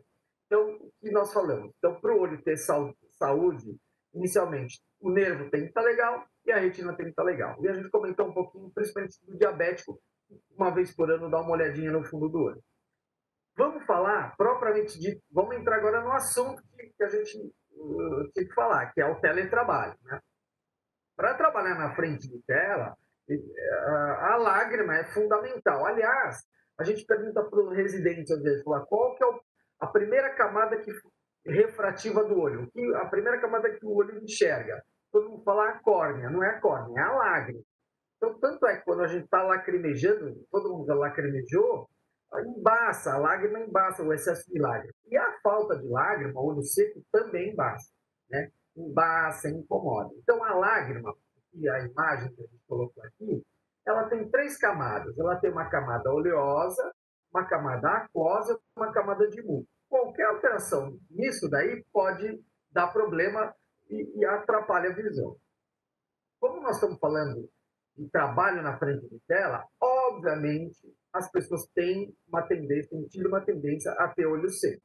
E é muito simples, a gente fica na frente da tela, a gente acaba piscando menos. Todo mundo tem uma tendência a ter olho seco quando trabalha na frente de tela, mas quem é a pessoa que eu preciso ter uma atenção especial? Pessoas tem 2 formas de olho seco, basicamente, simplificadamente. O olho seco que a gente chama de olho seco evaporativo e o olho seco por falta de produção da lágrima. O olho seco por falta de produção é mais raro. Geralmente ocorre em pessoas que têm doenças autoimunes, que a glândula lacrimal está comprometida e a pessoa não produz lágrima. O olho seco evaporativo, de longe, é o mais comum, e é aquele que a gente acaba piscando um pouco e a lágrima evapora. Tem um videozinho que eu vou mostrar para vocês. Não sei se está dando para ver direitinho. É rapidinho esse vídeo. Isso só exemplifica um pouco o que eu estou falando. Então, tem o olho. Quando a gente pisca, então a lágrima tem gordura e tem água, basicamente. Aqui é a camada de muco. A lágrima é igual a água do macarrão. Quando faz macarrão, fica o óleo em cima e a água fica embaixo. Esse óleo, que é produzido nessas glândulas de Meibomius, que a gente vai mostrar agora, ele é importante para reter a água da lágrima. Então, como funciona? Eu tenho aqui, ó, essas glândulas de Meibomius, e é quando a gente pisca, quando nós piscamos aqui, ó, essa gordurinha cai na lágrima, o negócio é muito bem feito. E aí, essa gordura, ela espalha sobre a água da lágrima e o olho fica hidratado, lubrificado, fica confortável, certo? Agora, pessoas que têm o olho, a pele mais oleosa, ou geralmente tem rosácea, tem uma tendência maior a ter maior evaporação da lágrima, porque essas glândulas podem entupir e essa gordura não espalha direito sobre a lágrima. Então, a primeira coisa é o seguinte: quem tem pele oleosa tem uma tendência um pouco maior a ter olho seco. Isso, principalmente essa região do T oleoso. E a gente, geralmente, existem tratamentos para essa oleosidade, tem gente que tem uma oleosidade muito intensa, aí existem tratamentos médicos. Então, o que eu quero dizer é o seguinte: quem tem pele oleosa e sente o olho muito seco, é interessante ter certeza se tem essa disfunção de glândula de Meibomius, que é o que nós mostramos aqui, esse entupimento dessas glândulas, que existem tratamentos que podem ajudar as pessoas melhorarem esse sintoma de olho seco. Então, em relação às lágrimas, a gente precisa ter atenção. Então, na prática, não, mas eu não vou agora no oftalmologista. Quais são as dicas boas para eu ter uma boa lubrificação do olho? Primeiro, quem tem artrite reumatoide, lúpus, síndrome de Sjögren, doenças reumatológicas, tem uma tendência maior a ter olho seco. E essas pessoas, realmente precisam ter uma avaliação oftalmológica, que aí, para tentar ajudar e ter um diagnóstico mais preciso. Independente se são pessoas que têm esse olho seco por falta de produção ou por essa evaporação maior, a gente sempre recomenda piscar mais à frente de tela. A gente pode usar um colírio de lágrima artificial, não esses lágrimas da vida, flash tears da vida, um colíriozinho pode pingar à vontade quando estiver na frente da tela. Cuidado com o ar-condicionado tem uma tendência a ressecar mais o ambiente, obviamente o olho vai ficar mais seco. Então, a gente tenta diminuir o ar-condicionado ou, pelo menos, não deixar ele direcionado para o rosto da gente. Medicações, muita gente usa muito remédio, então tem muita medicação que resseca o olho, calmante, sertralina, remédio para pressão. Eu tenho uma paciente de Jundiaí que tinha um olho seco, não ninguém resolvendo. Ela é o remedinho da pressão arterial dela, estava secando o olho dela. A apneia do sono, que é o meu pós-doutorado, pessoas que têm apneia, pessoas que usam CPAP, tendem a ter o olho mais seco, porque o CPAP, para quem não conhece, é uma máscara que vai oxigênio para a pessoa não ter o ronco, para não ter a apneia, e isso acaba ressecando esse arzinho que pode escapar, então precisa ajustar. Então, assim, são coisas bobas, mas que para quem tem olho seco ou para quem não tem olho seco, são diquinhas que acabam servindo. Aqui, ó, esse slidezinho foi o mesmo do Dr. Alfredo aqui. Então, até a boa postura ajuda, né? Então, a gente sempre recomenda, quando vai trabalhar na frente de tela, a tela um pouquinho abaixo da altura dos olhos, para o pescoço não ficar torto. E por que um pouquinho abaixo da altura dos olhos? Para o olho não ficar muito aberto. É muito comum a pessoa falar assim, Emerson, quando eu assisto TV lá no meu quarto, meu olho lacrimeja. Por quê? Porque o olho fica mais aberto do que o normal, a lágrima evapora e aí o olho tende a produzir uma lágrima reflexa. Então, quanto mais aberto o olho durante o trabalho, mais vai evaporar a lágrima, mais vai ficar seco. Se o computador estiver um pouquinho abaixo da altura dos olhos, o olho vai ficar mais, a frente da pálpebra vai ficar mais fechadinho e vai funcionar melhor. E o olho não vai evaporar tanto a lágrima. E a boa postura é importante também porque é interessante. O corpo bem, o olho rende igual. O olho tem músculo dentro dele. E essa musculatura, ela sente. Então, se você ficar com o corpo cansado, o olho cansa também. Ele faz parte da mesma coisa, é óbvio. Tá certo? Então, isso em relação à lágrima. E agora, em relação à refração, a grau de óculos, aos graus que as pessoas têm. Então, o grau que as pessoas têm geralmente é miopia, que é dificuldade para longe, mas é facilidade para perto. Hipermetropia, que é dificuldade de longe, mas é maior para perto, é dificuldade, e o astigmatismo, que é longe e perto. E a famosa presbiopia, que é a vista cansada, que nós, com quarentinha, todo mundo começa a sentir, falando, gente, o que está acontecendo? Estou enxergando mais de perto. É a famosa presbiopia, o braço curto, tá certo? E isso é bem chato, principalmente para quem trabalha na frente de tela, quem trabalha lendo o dia inteiro. Para isso, a gente pode corrigir com óculos, na maioria das vezes, ou lente de contato, cirurgia. E óculos, tem várias possibilidades de óculos para trabalhar na frente de tela. Tem óculos monofocais que são os melhores. Então, o que é um monofocal? Um óculos que serve, por exemplo, só para pé. Tem óculos multifocais, tem gente que se adapta maravilhosamente bem, mas para computador, depende da forma do multifocal, a pessoa levanta o pescoço, não é tão confortável no trabalho. Tem lentes que chamam lentes bifocais, que são mais antigas, e que hoje em dia pouca gente usa, mas para computador, pelo fato do bifocal ter uma distância fixa, não é tão fácil acostumar. E tem uma lente que chama visão intermediária, que é como se fosse um multifocal, mas serviria para meia distância e para curta distância. E a adaptação é mais ou menos parecida com a adaptação do multifocal. Então, tudo isso depende do grau de cada um, depende da facilidade ou dificuldade em adaptação para cada tipo de óculos. E isso é interessante, isso é de cada um mesmo, e aí é sempre falar que é o favorito para ver a melhor alternativa. Mas eu insisto, para quem trabalha com meia distância e ficar o tempo todo na frente de tela, uma dica, de repente, é ter um óculos só para isso, e um óculos é muito mais barato e às vezes resolve mais do que coisa muito sofisticada. Para quem fica muito na frente de tela ou quem lê muito, pessoas que têm estrabismo, olho torto, têm uma dificuldade maior, mas geralmente essas pessoas já são corrigidas com grau e o oftalmologista acompanha. O que existe é um negócio chamado foria, que é um estrabismo não manifesto, é um olho torto que é latente. E depende da foria, isso cansa muito. Então, o O que acontece quando eu fico na frente da tela, quando eu vou ler, eu tenho um músculo do olho dentro do olho e eu tenho um músculo fora do olho. Então, esse músculo fora do olho cansa também.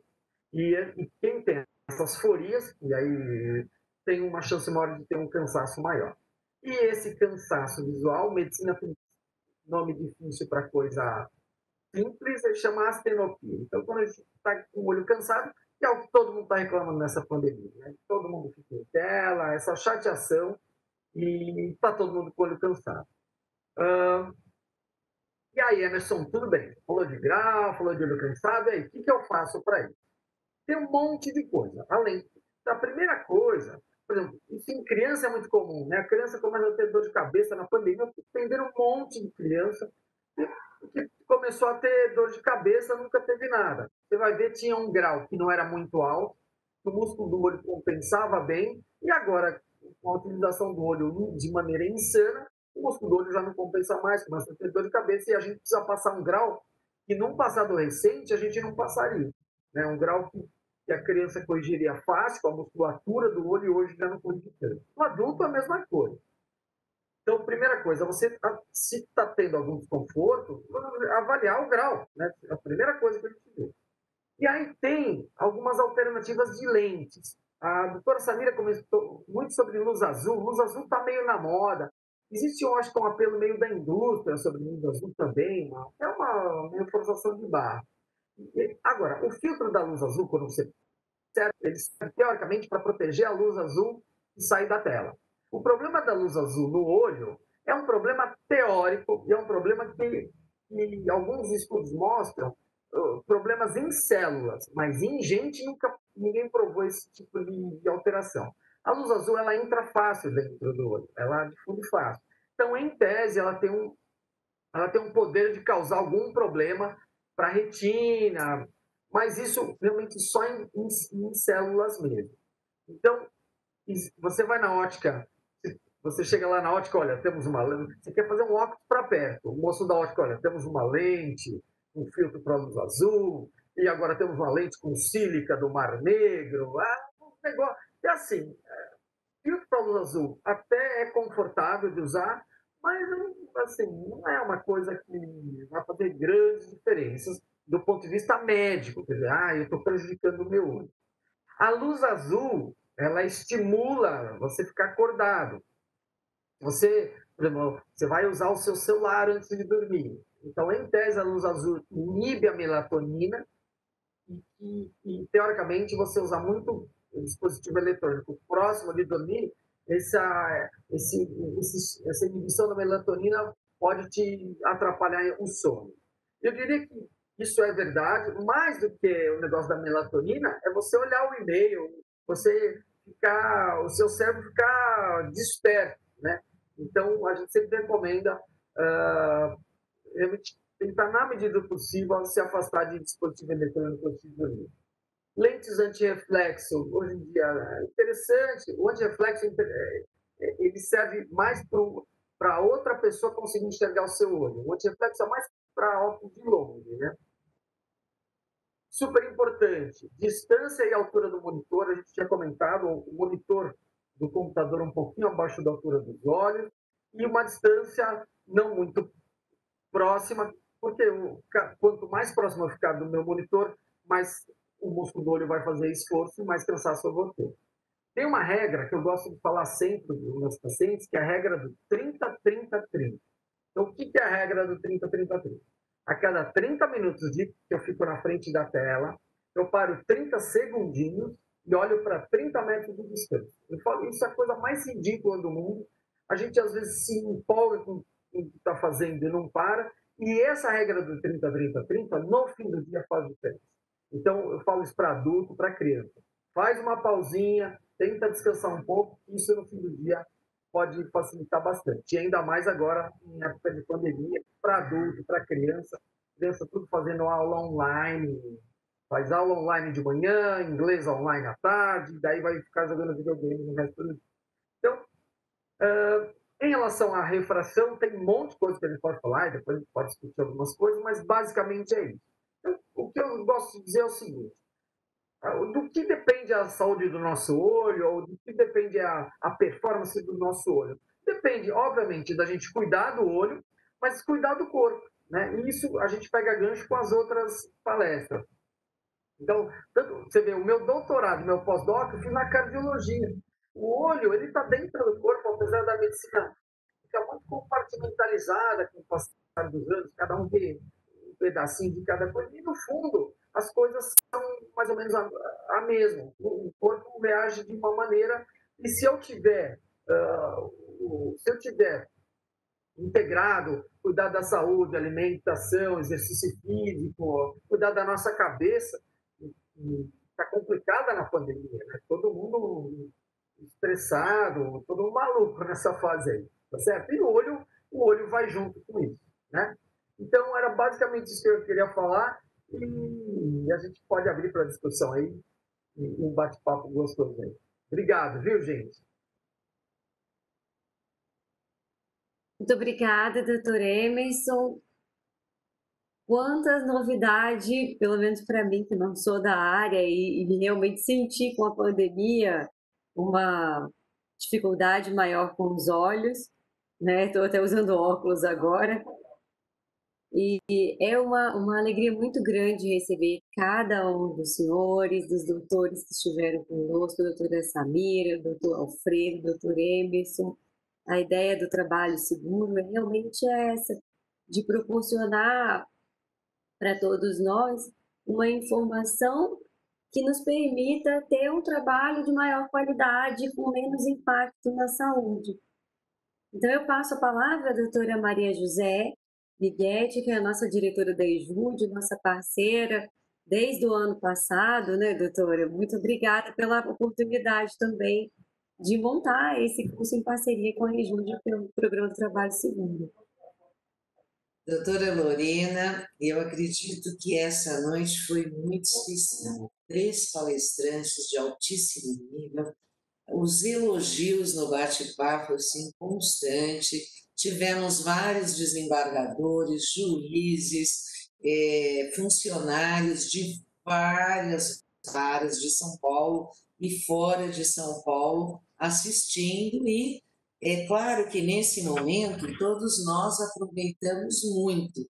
Eu não sei se a senhora pode verificar perguntas no fórum para passar para os nossos palestrantes. Eu estou vendo aqui. Uns minutos. Então, doutor Emerson, se eu puder já... Estou no bate-papo aqui, estou no bate-papo com a galera. Está no bate-papo com a galera. Com a galera. O doutor Alfredo também muito elogiado, a doutora Samira superou em muito as nossas expectativas. E a EJUD está sempre aberto para esse tipo de evento que sai um pouquinho só da nossa seara jurídica. Então, a palavra para o senhor, doutor Emerson. Tem uma pergunta aqui, uma pergunta interessante que muita gente faz, né? Você, se eu não tenho grau, eu posso fazer um óculos para trabalhar em tela? A indústria quer que você faça isso, mas, sinceramente, isso não é um bom negócio. Então, colocar uma luz... Sabe, esse lado do filtro da luz azul tem um apelo comercial grande. Porque a luz azul, e a professora Samira deve também, na Dermato, deve ter a mesma linha. Estou abrindo o jogo aqui. Tem uma pressão forte, vamos botar luz azul. Tal. A luz azul, o céu é azul por causa da luz azul. Se eu ficar na frente, tem um estudo mostrando, se eu ficar o dia inteiro colando o monitor na minha cara, eu tomo menos luz azul do que um dia nublado do inverno de Londres, tá certo? Então, se eu ficar na rua, eu vou tomar mais luz azul. E digo mais, a luz azul, durante o dia, ela é importante para o ciclo circadiano, para eu ficar acordado, ela me desperta. Então assim, a natureza, você tentar bloquear coisas naturais é complicado. Então, fazer óculos para quem não precisa, acho que não tem sentido. Repetir a regra do 30-30-30, rapidamente. Cada 30 minutos de tela, eu estou 30 minutos na frente da tela, para 30 segundinhos. 30, olha, e 30 segundinhos quando a gente está trabalhando é muito. E olhar para longe, para 30 metros de distância. Faz diferença no fim do dia. Temos ainda mais uma pergunta para o Dr. Emerson, se é possível usar o lácrima várias vezes de forma indiscriminada. Pode sim. O Lácrima, Optive, Fresh Tears, Artelac, qualquer um desses pode. É interessante, a pessoa chega no consultório, não, Emerson, eu uso esses lubrificantes, o Lerim. Lerim não pode. O lubrificante pode. Tá? O Lerim tem remédio, mas também se usar não vai ser. Mas o lubrificante pode de forma indiscriminada sim, não tem problema nenhum e dá um conforto legal. Uma dica legal e simples é fazer compressa fria. A vovó da gente falava isso, compressa fria para quem tem olho seco, para um pouquinho, é uma delícia. Ótimo. Doutor Alfredo, uma pergunta: se cruzar as pernas faz mal à coluna? Se meus pés alcançam inteiramente o chão quando estou sentada na frente do computador, mesmo assim é bom usar um apoio para os pés? Sim, estão me ouvindo? Sim. Cruzar as pernas é um movimento absolutamente natural, que não tem nenhum problema e até é bom porque ele lubrifica a articulação coxofemoral. Então não há problema nenhum e, pelo contrário, é até bom. O fato de ficar com os pés no chão, mas vamos dizer, com a perna num ângulo de 90 graus, ou seja, a coxa na horizontal e a perna na vertical, ainda que apoiado no chão, causa uma hiperpressão da rótula contra o fêmur e há um desgaste dessa cartilagem. E é muito comum a artrose do joelho começar pela articulação patelo-femoral, por causa desta hipertensão. E também outro músculo quadríceps, que começa aqui na bacia e vai terminar no comecinho da tíbia, na perna, nesse carocinho que a gente tem aqui na frente da perna, ele fica muito tensionado o tempo todo se ele ficar nesta posição. Então ele acaba entrando em fadiga, como entram em fadiga os músculos do olho, aproveitando a dica do Dr. Emerson. Muito tempo numa mesma posição deixa o músculo cansado, ele precisa se movimentar para que haja nutrição, oxigenação dele. Então, mesmo com os pés no chão, eu aconselho a usar um apoio de 20 a 25 centímetros para manter o membro inferior em semiflexão ou semi-extensão, ao gosto do freguês aí a palavra. Muito obrigada, doutor Alfredo. Doutor Emerson, quem tem blefarite tem olho seco? É o que eu falei, é gordura, é olho gordo, gordura nos olhos. A blefarite, no fundo, é uma forma de dermatite seborreica. Então evapora mais a lágrima. Se você, quem tem blefarite, tratar a blefarite, passar o shampoozinho, fazer compressinha, ajuda bastante e diminui o olho seco. Então, faz parte da pessoa que tem pele mais oleosa, né? Aqui uma pergunta: se o modo noturno em telas de celular inibe completamente a luz azul ou apenas minimiza? Eu uso o Night Shift lá, o modo noturno. Acho legal, mas ele minimiza. Tem trabalhos mostrando que ele não... Mas ajuda. Eu acho que é legal. Ele tende a te despertar menos. Eu acho legal, uma alternativa interessante, mas só minimiza. Doutor Alfredo, às vezes sinto que o peso da minha cabeça é maior do que meu pescoço pode suportar. A dor na musculatura posterior é grande e muitas vezes evolui para a dor de cabeça. Como posso prevenir? Esse é um pedaço que eu não quis comentar muito da questão cervical, mas ele é muito semelhante à questão lombar. Os fenômenos são os mesmos. Uma má postura do pescoço, e essa postura muitas vezes é piorada pela escoliose, pela escoliose, cifose, ou pelo uso do computador, que tira que aumenta a a lordose cervical, essa curvatura para trás. Isso faz com que os ligamentos e os músculos se cansem mais depressa e no pescoço passa de cada lado a artéria vertebral, que é uma artéria que vai nutrir o cérebro, ou parte dele, pelo menos. Então, essa dor de cabeça pode acontecer por uma compressão das artérias vertebrais e também pelo cansaço das estruturas musculoligamentares.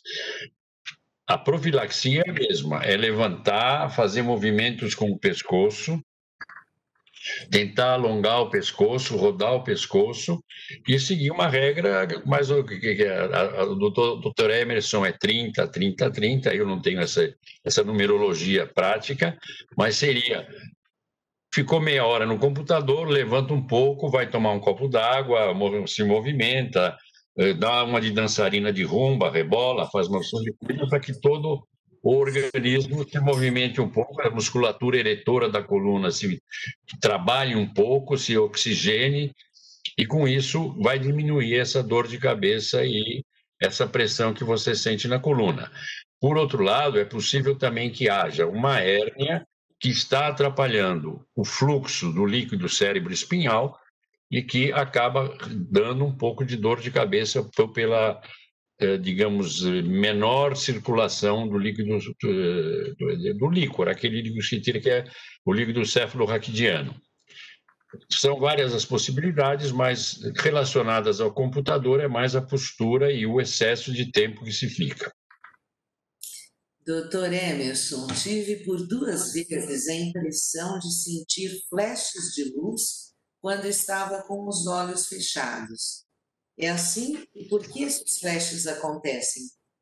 Rapidamente. Flash de luz, o perigoso, ele é intenso, ele dá como se fosse um trovão, um raio.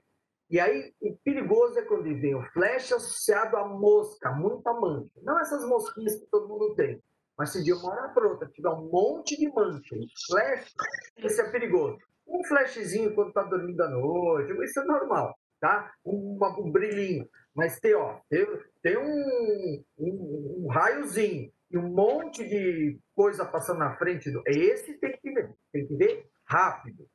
Esse não, esse é um brilhinho, isso é tranquilo, não tem problema nenhum. Doutora Samira, mesmo dentro de casa, devemos usar protetor solar, inclusive nos braços?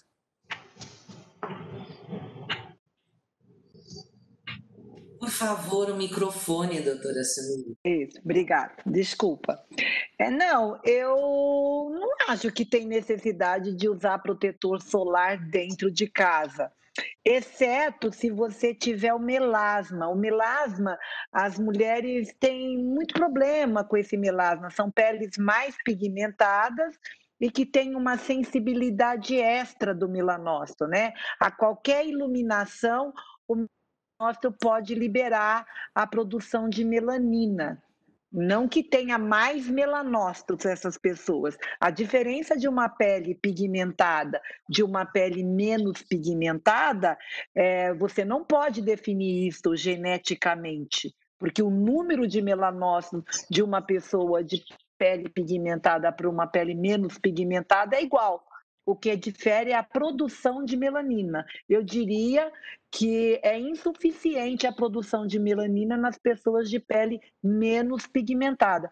E os mais pigmentados é mais sensível esse melanócito. Porque o melanócito é uma célula, e eu acho que o Dr. Emerson também estuda melanócito, né? É uma área em comum da oftalmo com a dermato, e o melanócito é uma célula muito sensível à luz, né?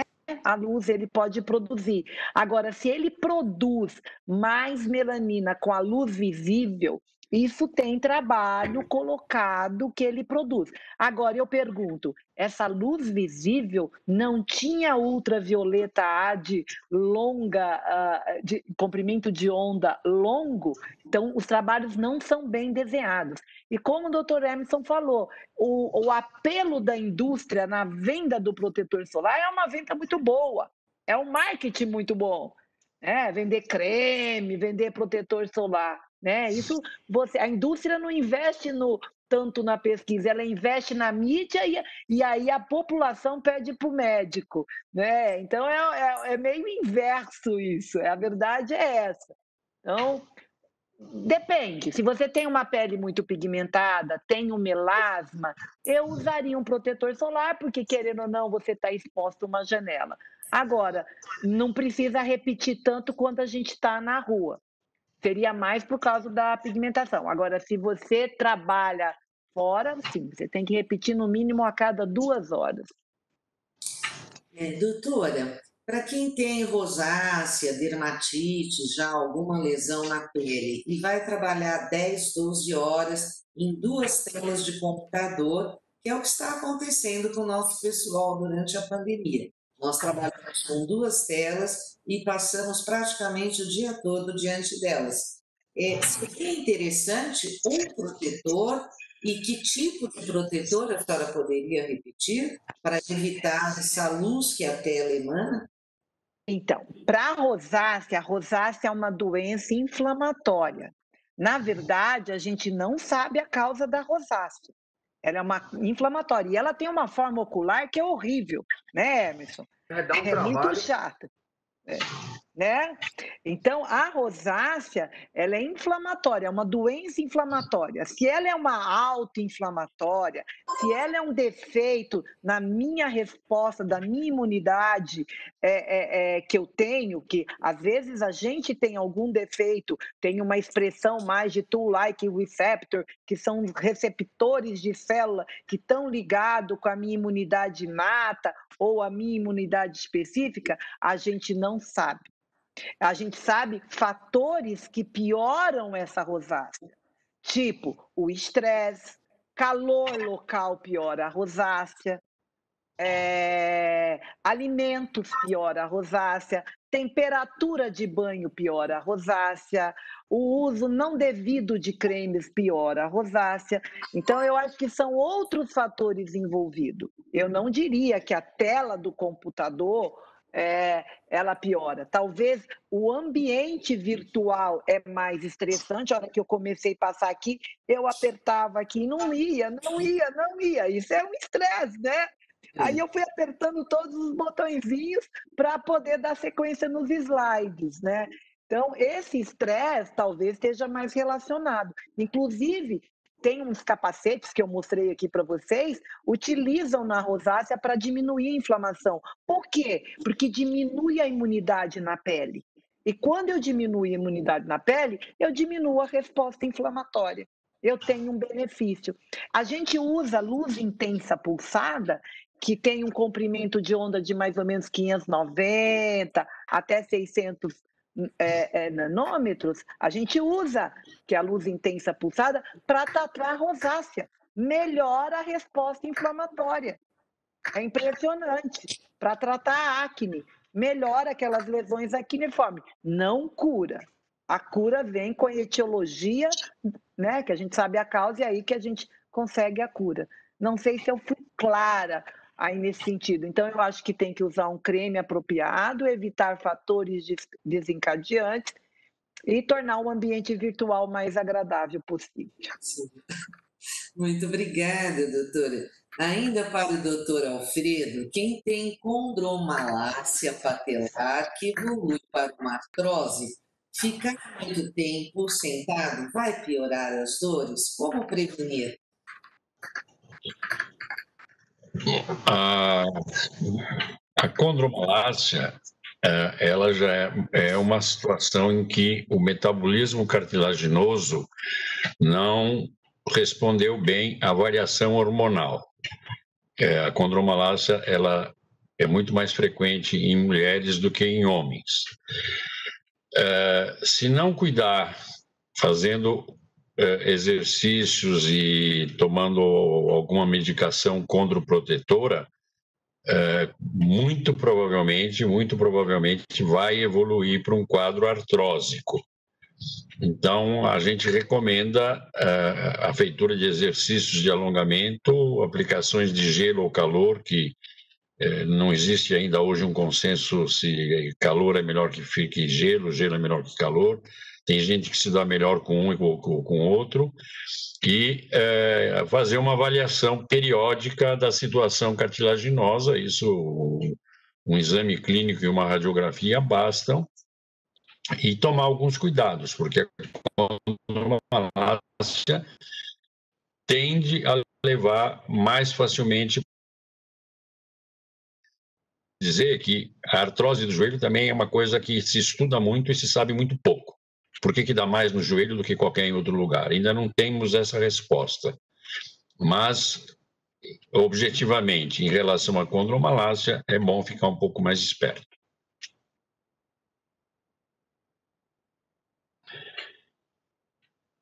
Emerson, usar o Iabac na geladeira é interessante? Tudo que a avó da gente falava, na maioria das vezes, é interessante. Friozinho local, né? Então, colher o Iabac é um lubrificante. Caro, Pabu, mas na geladeira é gostosinho. Tem muita gente perguntando sobre soro fisiológico ou Iabac. O Iabac é 1 trilhão, o soro fisiológico é baratinho. Obviamente, o Iabac é mais gostoso, mas o soro é uma possibilidade. O ideal, tem pessoas comentando, o ideal é aquele sorinho de ampola estéril e pequenininho. Não vai abrir aquele sorão, botar no banheiro, fica quente, crescendo. Você viu, está crescendo uma árvore, uma couve-flor dentro do seu soro fisiológico, certo? Soro, porque ele contamina. Então, se for usar soro, coloca na geladeira, compra o menor sorinho possível, aquele 10 ml, aí você pode pingar dentro do olho ou até fazer compressa. Já falei para você outra vez que você estava se mordendo. Tá bom? Chega, eu não quero ver você se mordendo. Tem um áudio aberto aí. Então, enfim, mas soro é isso. Pode usar o sorinho, baratinho, mas tem que ser em casa, porque na rua não dá para você andar com aquele soro e ficar botando no olho que ele pode contaminar.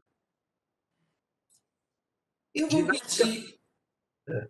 Pois não, doutor Emerson. Aqui, ó, ginástica no olho para presbiopia ainda não tem, infelizmente.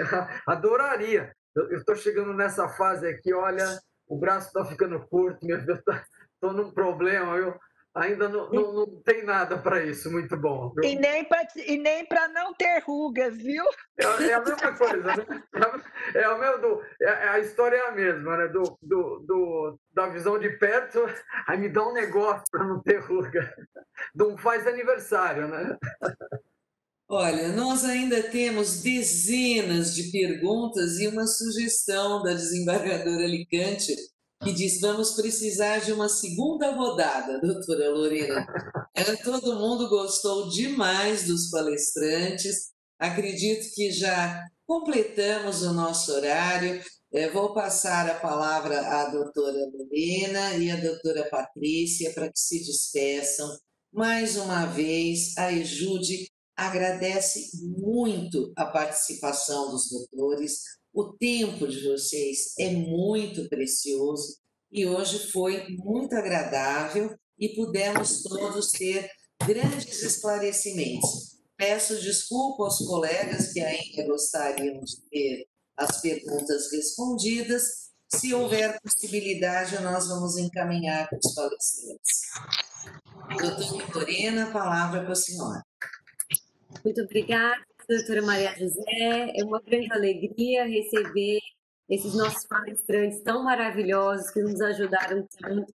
Doutora Alicante, muito obrigada pela indicação. Tenho certeza que nós vamos organizar outros eventos com eles já ficam previamente convidados. Doutora Alfredo, doutora Samira, doutor Emerson, que nos atenderam dentro das suas agendas tão difíceis, com tanto carinho,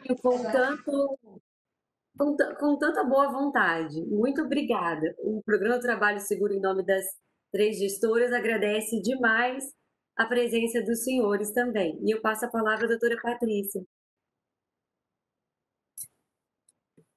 Queria também agradecer a EJUDE 2, na pessoa da desembargadora Maria José Viguete Ordonho, agradecer os doutores Samira, doutor Alfredo, doutor Emerson, pelas palavras muito importante as dicas, todos nós agora vamos pensar melhor ao nos sentarmos no 30-30-30, e muitas ideias, e agradecemos esse tempo precioso que os doutores dedicaram a nós, e com certeza nós queremos bis e vamos organizar um novo evento, porque realmente foi muito produtivo, e agradecemos aí aos três. Muito obrigada aí pelo TST, por incentivar o nosso tribunal a nós termos esse programa tão lindo de trabalho seguro.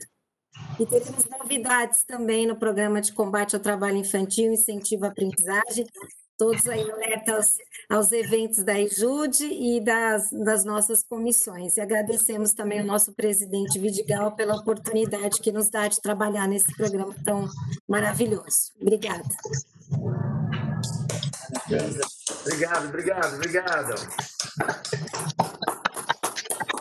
Valeu, gente. Obrigadão. Obrigado. Obrigada, gente. Nós é que agradecemos muito a todos vocês. Muito obrigada. E encerramos o evento nesta oportunidade.